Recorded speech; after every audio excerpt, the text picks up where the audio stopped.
7월 첫째는 한국교회가 맥주 감사절로 지키고 있습니다.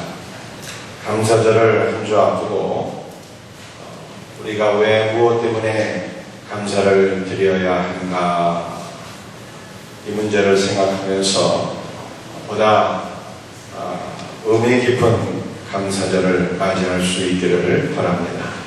신명기 16장은 6월절, 77절, 초막절 등 3대 절기에 대해서 말씀하고 있습니다.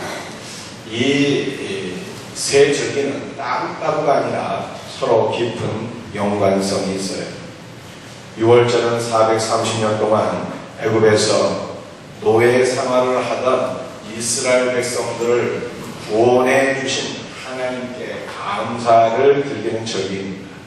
77절은 추수를 할 수 있게 해주신 하나님께 감사를 드리는 절기인데, 이 77절을 우리가 오순절이라 또는 맥주절이라 성경이 표현하고 있습니다. 초막절은 출애굽한 이후에 이스라엘 백성들이 광야에서 40년 동안 훈련을 받게 되는데, 이 40년 동안 하나님께서 기르시고 입히시고 이들의 삶을 보호해 주신 것을 기억하면서 감사를 드리는 것이 이 초막절인 것입니다. 그러니까 6월절, 77절, 초막절, 이 3대 절기는 공통적으로 이 감사와 연관이 있어요. 하나님께서는 이스라엘 백성들로 하여금 하나님의 은혜를 기억하며 감사하는 자가 되도록 하기 위해서 이 세 가지의 절기를 만들어 놓으셨다는 것입니다. 오늘날 우리도 마찬가지죠. 하나님께서 우리 한국교회 성도들에게도 하나님의 은혜를 잊지 말고 감사하라고 하는 자가 되라고, 감사하는 자가 되라고 우리에게 특별히 감사 절기를 허락해 주신 줄로 믿습니다. 그렇다면 우리는 무엇을 왜 하나님 앞에 감사드려야 하는 것입니까? 우리는 무엇보다도 우리를 죄와 사망 가운데서 구원해 주신 하나님의 은혜에 감사드려야 합니다. 이스라엘 백성들은 애굽에서 430년 동안 종살이를 하면서 말할 수 없는 고통을 당했습니다. 고통 가운데 신음하는 이스라엘 백성들을 주께서 분명히 여기서 무슨 일을 행하셨어요? 모세를 보내셨어요. 그 흑암의 땅, 죽음의 땅에서 이스라엘 백성들을 구원해내셨다는 거예요. 출애굽의 은혜를 베풀어 주셨습니다. 때문에 하나님께서는 이스라엘 백성들로 하여금 애굽에서 구원해 주신 하나님의 은혜를 잊지 말고 감사하라고 6월절 절기를 주십니다. 여러분, 오늘 본문 말씀 신명기 16장 3절 말씀을 제가 한번 읽어드리겠습니다. 유교범을 그것과 함께 먹지 말고 이래 동안은 무교범 또 고난의 떡을 그것과 함께 먹으라. 이는 내가 이 땅에서 급히 나왔으니 이같이 행하여 내 평생에 내가 애굽 땅에서 나온 나를 기억할 것이다. 뭘 기억하라고요? 애굽 땅에서 나온 나를 기억하래. 하나님께서 이스라엘 백성들을 구원해 주신 그 놀라운 은혜의 나를 기억하래. 그래서 하나님의 구속의 은혜를 기억하며 감사를 드리는 날이 6월절이라는 것입니다. 우리도 마찬가지죠. 이스라엘 백성들이 6월절을 기억하며 애굽에서 나온 나를 기억하며 감사하듯이 우리도 죄와 사망 가운데서 우리를 구원해 주신 하나님의 은혜를 기억하며 감사드리는 자가 되어야 할 줄로 믿습니다. 1994년 9월 한국을 떠들썩하게 만들었던 지종파 사건을 우리가 다시 한 번 더 기억할 수 있기를 바랍니다. 그들은 아예 살인 공장까지 차려놓고 5명을 연쇄 살인한 것은 물론 시체를 소각로에 불태워버리고 죄를 뉘우치기는커녕 압구정의 약가족들, 돈 없는 사람 무시하는 놈들,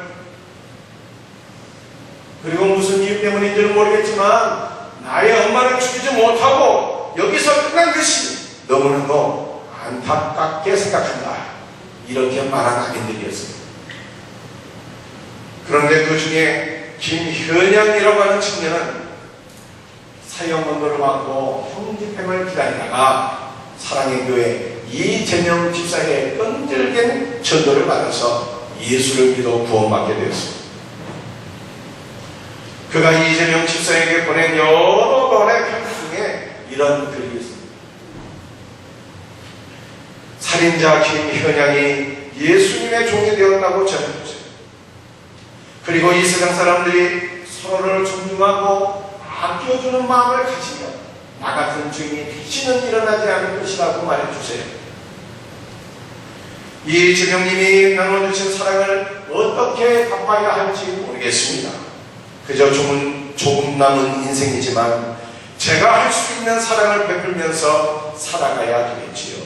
선생님 고맙습니다. 감사합니다. 사랑합니다. 또 이런 편지를 기록했습니다. 생각하면 제가 왜 그렇게 바보 같은 인생을 살았는지 모르겠습니다. 이제 와서 생각하니 제 눈에 아마 무엇인가 씌어서 이렇게 악한 일을 행한 것 같습니다. 저는 주에 대한 대가로 죽지만 제가 여기서 하나님을 알게 된 것을 생각하니 하나님의 은혜가 너무나 감사하여 눈물만 흐릅니다. 저는 요즘 늘 이 찬송을 부릅니다. 나 같은 죄인 살리신 주 은혜 놀라와 잃었던 생명 찾았고 광명을 얻었네. 사랑하는 성도들, 우리가 구원받은 것은 우리 안에 무슨 선한 요소가 있어서 구원을 받은 것이 아닙니다. 남들보다 가문이 좋아서 인격이 뛰어나서 선한 일을 많이 해서 구원받은 것이 아닙니다. 우리는 하나님 앞에서 김현양이처럼 비록 사람을 죽이지는 않았지만 구원을 받을 만한 어떤 조건이나 어떠한 선한 것이 우리에게 있는 자들이 아닙니다. 그럼에도 불구하고 하나님은 아무런 조건도 없이 무조건적인 사랑으로 우리를 선택하시고 하나님의 자녀로 구원해 주셨다는 거예요. 그래서 마음에서 2장 8절에 이렇게 말씀하고 있습니다. 너희는 그 은혜에 의하여 믿음으로 말미암아 구원을 받았으니 이것은 너희에게서 난 것이 아니요 하나님의 선물이다. 우리가 구원받은 것이 나의 행위에서 나온 것이 아니라 오직 하나님의 은혜였고 하나님의 선물이라는 거예요. 그러므로 우리는 구원받은 이 놀라운 은혜를 기억하며 하나님 앞에 감사해야 돼요. 우리가 무슨 뛰어난 선인이어서 거룩한 사람이어서 구원받은 게 아니에요. 그래서 바울은 로마서 5장 8절에서 이렇게 말씀하고 있습니다. 우리가 아직 죄인 되었을 때 그리스도께서 우리를 위하여 죽으심으로 하나님께서 우리에게 대한 자기의 사랑을 확증하십니다. 죄인 된 자들을 구원하신 하나님의 은혜를 기억하면서 내 모든 죄를 용서해 주시고 나를 하나님의 자녀로 삼아주시는 하나님의 은혜를 기억하며 감사할 수 있는 우리의 성도들이 될 수 있기를 바랍니다. 구원받을 자격이 전혀 없음에도 불구하고 우리를 구원해 주신 하나님의 은혜 앞에 감사하는 우리의 성도들이 되기를 주의 이름으로 축복합니다. 우리는 구원해 주실 뿐만 아니라 이 자리에 이르기까지 늘 항상 지켜주시고 보호해주시고 축복해주신 하나님의 사랑을 기억하면서 감사하는 자가 되어야 됩니다. 하나님의 은혜로 출애굽한 이후 이스라엘 백성들은 감사하기는커녕 입만 열면 계속해서 불만 불평을 쏟아내었습니다. 홍해가 가로막혔다고 불만하고 목이 마르다고 불평하고 고기가 먹고 싶다고 투정 부리고 40년 동안 끊임없이 원망을 그치지 않았습니다. 고난과 역경이 다가올 때마다 구원의 하나님의 은혜를 잃어버리고 하나님과 모세를 향하여 원망을 쏟아내었습니다. 그럼에도 불구하고 사랑이 풍성하신 하나님께서는 이스라엘 백성들을 사랑하시고 축복하셨습니다. 이 하나님의 사랑에 대해서 시편 87편 4절부터 7절까지 이렇게 말씀하고 있습니다. 그들이 광야 사막길에서 방황하며 거주할 성읍을 찾지 못하고 줄이고 목이 말라 그들의 영혼이 그들 안에서 피곤하였구나. 이에 그들의 근심 중에 여호와께 부르짖음에 그들의 고통에서 건지시고 또 바른 길로 인도하사 거주할 수 없게 이르게 하셨다. 우리 하나님께서 이스라엘 백성들에게 광야에서 방황하고 줄이고 목마르게 어떻게 하셨나요? 때를 따라 그들을 먹여주시고 하늘 문을 열고 만나를 내려주셨어요. 마실 물이 없어서 고통당할 때 반석에서 생수가 터지게 하셨어요. 40년 동안 그들이 입은 의복과 신발이 헤어지지 않게 하시고 때를 따라 비를 주어주시고 마침내는 그들을 적과 꿀이 흐르는 가나안 땅으로 인도해 주셨다. 오늘 본문 말씀 16장 10절에 보니까 이와 같은 하나님의 은혜를 가리켜서 복이라 표현하고 있어요. 복이라. 제가 10절 말씀 읽어드립니다. 내 하나님 여호와 앞에 칠책자를 지키되 내 하나님 여호와께서 내게 복을 주신 대로 내 힘을 행하며 차원하는 예물을 드리고 하나님께서 구원해 주신 이 놀라운 은혜, 하나님께서 광야에서 먹이고 입히고 모든 피로를 채워주신 이 은혜와 축복을 기억하면서 하나님 앞에 힘을 다하여 감사를 나가려고 말씀하십니다. 우리에게도 하나님께서 베풀어 주신 은혜와 축복이 많습니다. 우리의 삶을 돌이켜봅시다. 우리 가운데 광야와 같은 삶을 지나지 않는 자가 누가 있겠습니까? 사람마다 정도의 차이는 있겠지만 대부분 우리의 삶에 고난과 위기와 역경이 없는 자가 없어요. 성령의 하나님께서 우리의 삶에 은혜는 주시고 축복도 주시면 환난과 고통을 주신다고 했어요. 왜냐하면 우리로 하여금 앞날을 전혀 예측하지 못하게 하시고 그래서 우리가 더욱더 하나님의 은혜를 의지하며 하나님을 의지하고 기도하는 자가 되게 하시고 하나님께서 우리에게 광야와 같은 삶을 다 경험하신다는 거예요. 그러나 우리 하나님께서 우리를 광야와 같은 고난으로 역경으로 인도하시고 그 가운데 우리를 붙잡아 주시는 은혜, 광야 가운데서 우리의 모든 삶을 채워주시는 은혜가 있으니 우리는 이 하나님의 은혜를 기억하며 감사해야 됩니다.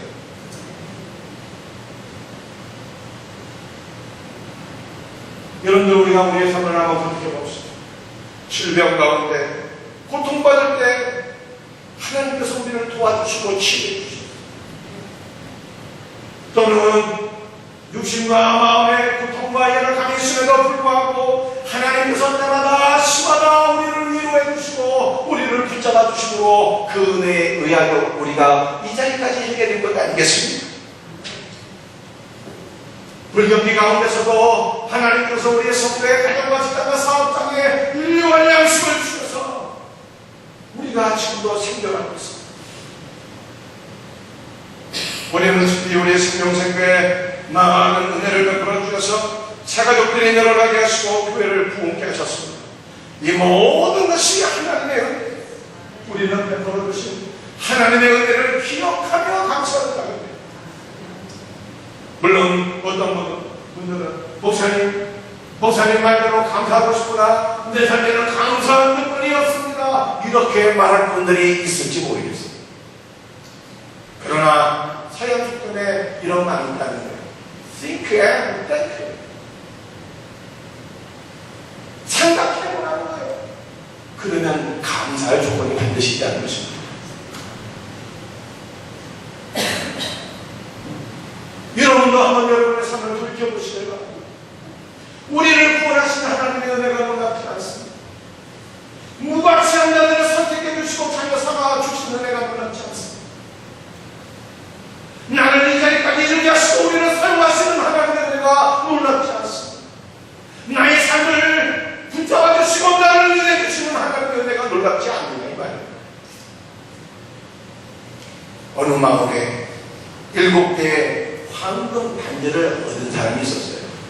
그런데 그 황금 단지 6개에는 황금이 꽉 차 있었는데 7번째 단지에는 황금이 절반만 차 있어요. 허전한 게 안 허전한 거예요. 허전해. 야, 요 7번째 단지도 꽉 차 있으면 좋겠는데. 그래서 이 사람이 자기 갖고 있는 것을 다 받아서 7번째 단지에도 황금을 꽉꽉 채우고자 했지만 이 7번째 황금 단지의 황금은 채워지지 않는 거예요. 그래서 이 7번째 단지를 채우고자 하는 그 열망이 더욱더 커져나갔습니다. 그러나 무엇으로도 채워지지 않았어요. 그래서 이 사람은 많은 황금을 소유하고 있음에도 불구하고 감사하지 못하고 그것을 누리지 못하고 그저 불만하며 고통 가운데 살게 된다는 거예요. 사랑하는 성도들이, 혹시 우리의 삶이 이와 같지 않습니까? 하나님께서 주신 은혜와 축복이 충만한데도 불구하고 채워지지 아니한 것 하나 때문에 하나님을 향해서 감사를 믿고 살고 있지는 않은가 이 말이에요. 누가복음 18장 17장 말씀을 보게 되면 10명의 문둥병자의 얘기가 나오고 있습니다. 여러분, 옛날에는 이 문둥병을 천령이라고 했어요. 하늘이 내린 불이라는 거예요. 하나님께서 주어주셨다는 거예요. 그래서 이 문둥병자는 나는 하나님의 버림받은 사람이야 라고 하는 그러한 마음의 상처를 안고 살게 되었어요. 실제로 이 문둥병자는 육신의 고통도 고통이지만은 가족들과 격리되어서 마을 사람들과 격리되어서 따로 살게 되었어요.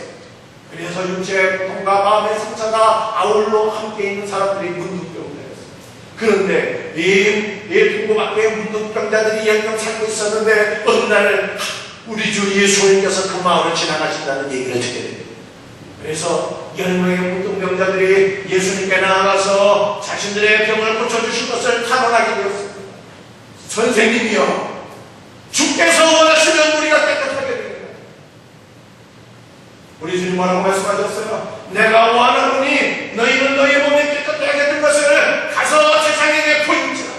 그래서 예수님의 말씀을 듣고 예수님의 말씀을 믿으며 자신들의 병이 고쳐진 줄 믿고 길을 가게 되었습니다. 제수님에게 자기 몸을 보이려고 갔어요. 그런데 길을 가다가 보니까 피곤함이 멈추고 살이 깨끗해지고 문둥병이 완전히 100% 치유합니다.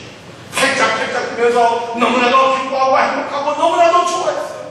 그런데 그 문둥병 환자 10명이 다 깨끗하게 치유하고 말았지만 9명은 하나님의 은혜를 잊어버리고 제갈길을 가고 이방인 1명만이 주 예수께로 와서 주님께서 나의 병을 고쳐주신 것을 감사했다는 거예요. 사랑하는 성도들이요, 우리의 모습은 혹시 9명의 문둥병자와 같이 하나님의 은혜를 잊어버리고 망각하는 자들은 아닙니다. 1명의 문둥병자와 같이 나를 원하시고 나를 치료해 주시고 나에게 은혜를 베풀어 주신 하나님의 은혜를 기억합니다. 베풀어 주신 은혜를 기억하며 감사하는 성도가 되기를 주님의 이름으로 축복드립니다.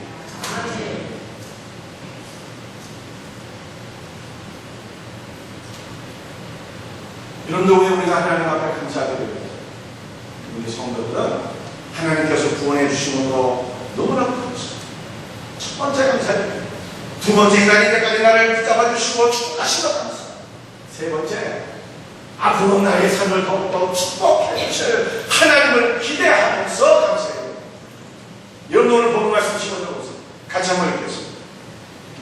신명기 16장 15절 함께 읽겠습니다. 시작. 내 하나님 여호와께서 택하신 곳에서 너는 이래 동안 내 하나님 여호와께서 절기를 지키고 내 하나님 여호와께서 내 모든 소출과 내 손으로 행한 모든 일에 복주실 것이니 너는 온전히 즐거워할지니라. 여러분들 15절 말씀해 보니까 이런 말씀이 있습니다. 내 하나님 여호와께서 내 손으로 행한 모든 일에 복주실 것이다. 우리 성도들이 행하는 모든 일에 하나님의 은혜와 축복이 함께 하시기를 주의 이름으로 축복합니다. 우리 성도들이 자녀 양육을 위해서 헌신하고 있는데 이 자녀들에게 하나님의 은혜와 축복이 임하면 우리가 얼마나 좋겠어요. 그렇게 되기를 바랍니다. 여러분, 우리 사랑하는 성도들이 직장에서 열심히 일합니다. 사업장에서 열심히 일합니다. 여러분, 열심히 일한다고 일한 대로 다 됩니까? 그렇지 않습니다. 여러분도 우리 부모들이 자녀를 위해서 눈물 뿌려 기도하고 땀 흘려 일하지만 그것을 알아주는 자녀가 몇 명이나 되겠습니다. 우리 성도들이 직장과 사업장에서 열심히 일하지만 일한 대로 성과가 나옵니까?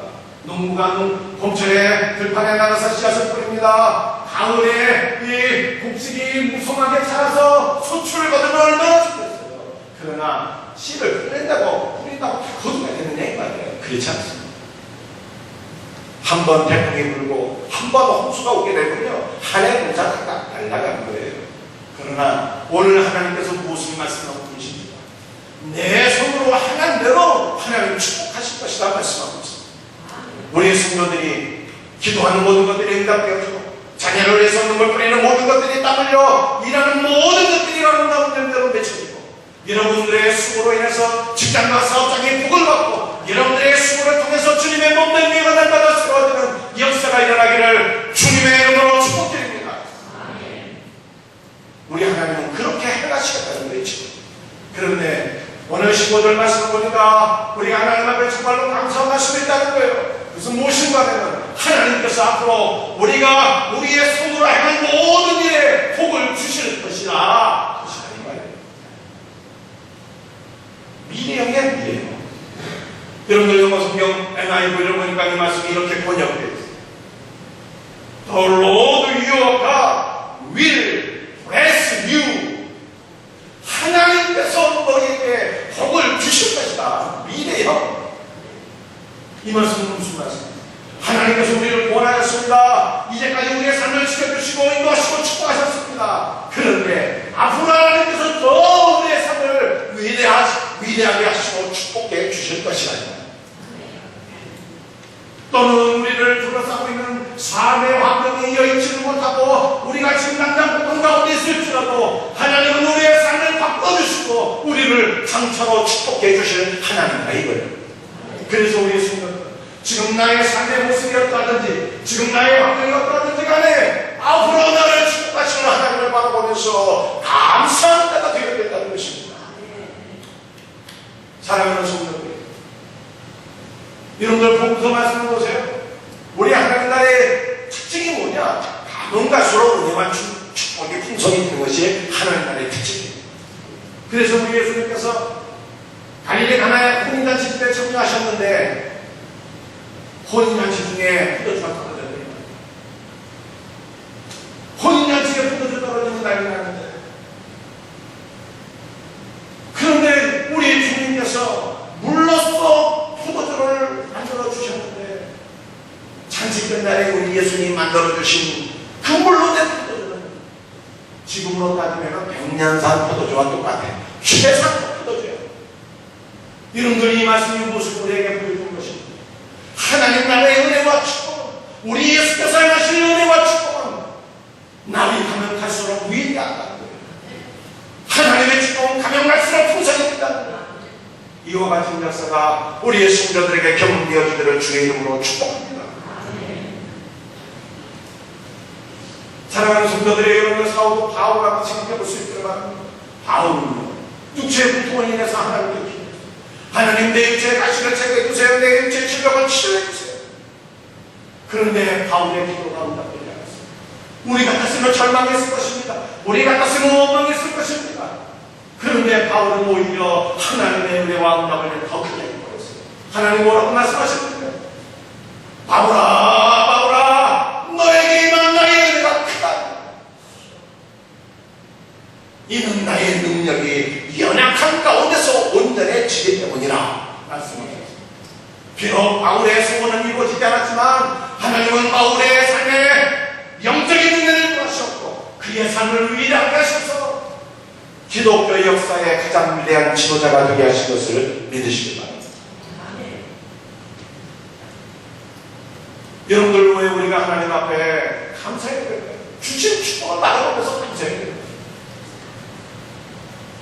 여러분, 오병이어의 역사를 한번 우리 다시 한번 기억해 볼 수 있고요.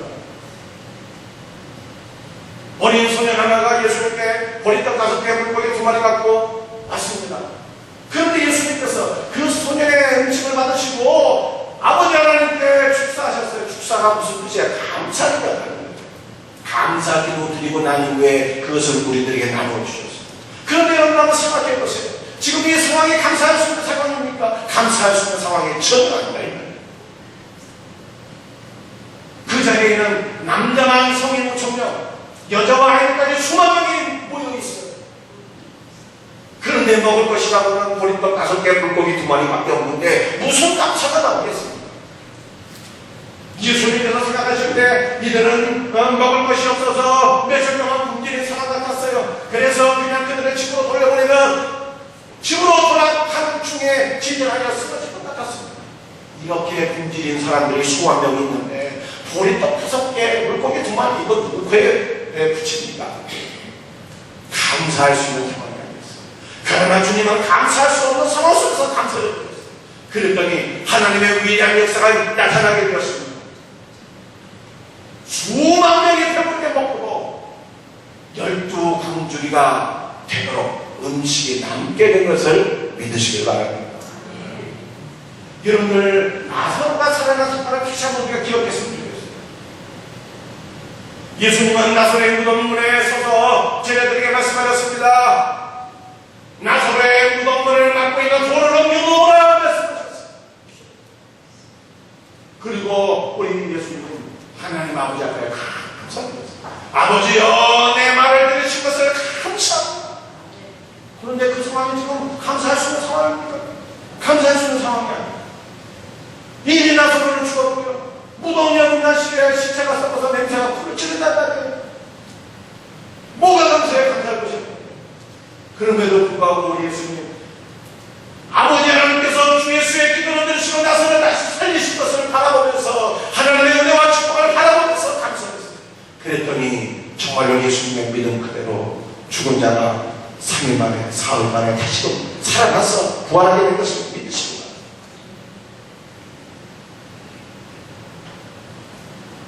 감사할 수 있는 환경이 아니었지만 감사했더니 오병이어를 통해서 수만 명이 먹고도 남는 기적이 나타났습니다. 감사할 수 없는 상황 속에서 감사했더니 부활의 능력이 나타나게 됩니다. 사랑하는 성도, 그러므로 성도의 감사는 어떤 것이냐? 감사할 수 있는 조건과 상황이 다 되고 감사하는 게 아니라 지금은 감사할 수 없는 환경 속에 있을지라도 앞으로 하나님께서 나의 삶에 개입하셔서 나를 인정하시고 나를 사랑하시고 나를 축복하실 것을 기대하며 감사해야 된다는 말이에요. 믿습니까?